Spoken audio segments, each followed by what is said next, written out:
Hello, beautiful people. Welcome to Beyond the Mat with me, J. Cole Yoga. Today we're going to talk a little about practicing detachment. Let it go. Let it go, baby.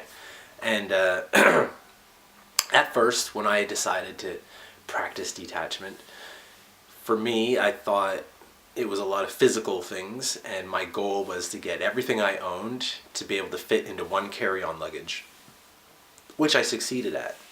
I mean, some stuff I shipped away into storage, and some things I left behind, and a lot of stuff I gave away.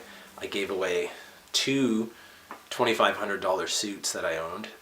I gave away dress shoes, all my dress pants. I gave away tons of like crazy expensive stuff, so like it's not even about money or getting money back for it. I just gave it all away to charity, and yeah, it's all gone. So you guys have seen my room before. I showed it in another video. There's just some fabrics on the wall, 3 yoga mats on the floor, my little meditation station, and oh, this thing's falling off. My little meditation station, and that's it. Like that's it. I've got yoga pants hanging up there, and I've got some muscle shirts, and really that's all I got. So yeah, for me at first it was this whole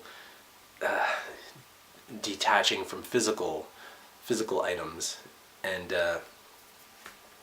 slowly I came to learn that it's not all about physical items. It kind of really has nothing to do with it. You can own a whole bunch of shit and not be attached to the shit that you have. You don't have to give away all your stuff. Just don't let it rule you. Don't let it control you. Don't let it affect your mind and your well-being. One of the things that I right now that kind of does that is my laptop. My laptop broke the other day, and whew, I had a bird. I was losing my shit. Because I use it for videos, and I use it for advertising my cleaning company, and I use it for graphic design. I use it for all kinds of things, and I kind of need it, I feel. And my heart just went, oh God, now what am I gonna do? And my mind started racing, like, oh, I'm gonna have to try and do everything on my phone. Oh, I'm gonna have to go to a library. I'm gonna have to borrow people's computers. All this projections into the future of all this bullshit. And then I just said, no, the computer's going to turn back on. Figure this out. So I just started messing with the wire, and I found actually a loose where it connects. It's not even close enough to me to reach it, but that little black box where your wire comes out, where they always break at, yeah, well, it broke there. Even though I take such pristine good care of my stuff, and I always make sure to wrap it up in its little wrapper that it comes in, and I take really good care of it, because I didn't ever want that to happen, because I know how hard it is to replace a laptop charger, and because there's so many millions of different chargers out there. It's kind of crazy. And I keep looking at my laptop over there, like, are you still running? Yeah, it's still good.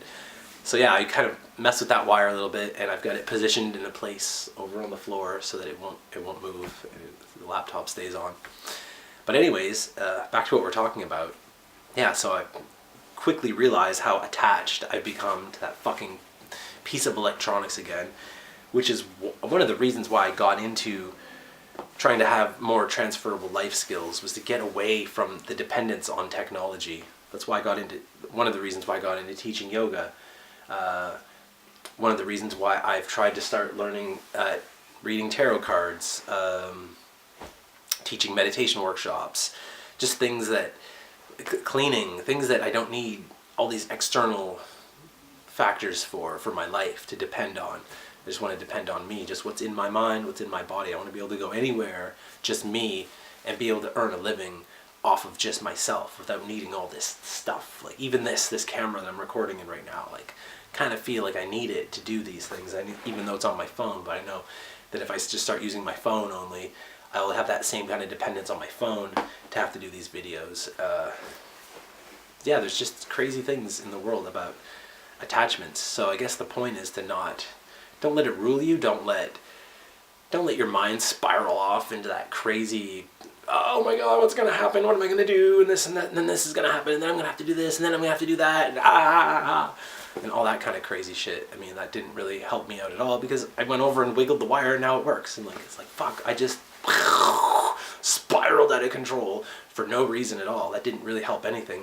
If anything, it did was maybe breathe life into those fears that I was having about the future. But I think by nipping it in the bud, nope, cut that shit off. Centering myself, grounding, finding the problem, fixing it, it stopped all of those future thoughts from going. If I would have just left the laptop sitting there with the power off, walking around the house all freaking out, oh, what am I going to do? Oh, and this and that. And then I understand how things spiral out of control sometimes. All because of a little bit of attachment. And now practicing detachment goes even further, y'all. You can get attached to the idea of being a vegan. You can get attached to the idea of being gluten-free. You can get attached to the idea that, oh, I am a guy who meditates. I can get attached to the idea of all of this is here to help me live a better life, free of anxiety and fear and everything like that. You can get attached to that whole thing. You can get attached, and I mean, some of these are okay attachments. They're not really harming you in any way, but it's important to realize that they're there and recognize them. So relationships with other people, you can get attached to a friend just because someone's been around you or been your friend for so long. Sometimes you're just like, oh, okay, or you think that they're like one of your best friends, and you can get attached to that, and maybe they aren't always serving your best interests, but you just continue along anyways because they've always been there and they've always been around, and that's just how it is. It's like having aunts and uncles and cousins and things like that. They're just always there, and you're just like, you don't even think twice about it. It's like, oh yeah, that's just my uncle or whatever. That's just my cousin. Or that's just my aunt. Or that's just my friend from a long time ago. And you can get attached to those kind of definitions, names, attachments like that. Cutting the ties, though, oh my God, that's a whole other story. That's kind of a personal development that everybody would have to go through, depending on if they wanted to detach from everything or everyone or any one person, and that's totally up to you. And I mean, these are all done. There's no blanket approach to any of this stuff. This is all stuff that you got to kind of figure out on your own, in your own mind, in your own meditating, and but don't get attached to that meditating. And yeah, so detachment with J. Cole Yoga. I hope that helped everybody who ever wanted to practice a path of detachment. So you don't have to give away all your stuff. You don't have to cut everyone out of your life. You don't have to go live in a cave in a mountain to detach from everything. You can do it right here, right now. Just do it. It's just that easy. Just do it. Like if this camera were to explode right now, there's a saying right now that just fixes everything. It goes like this. It is what it is. It is what it is. And you can apply that to anything. I think we'll do like a whole podcast on this. That's it for today, y'all. Peace, love, and light. Namaste. And all that other good noise. And now we out of here for another day. Oh.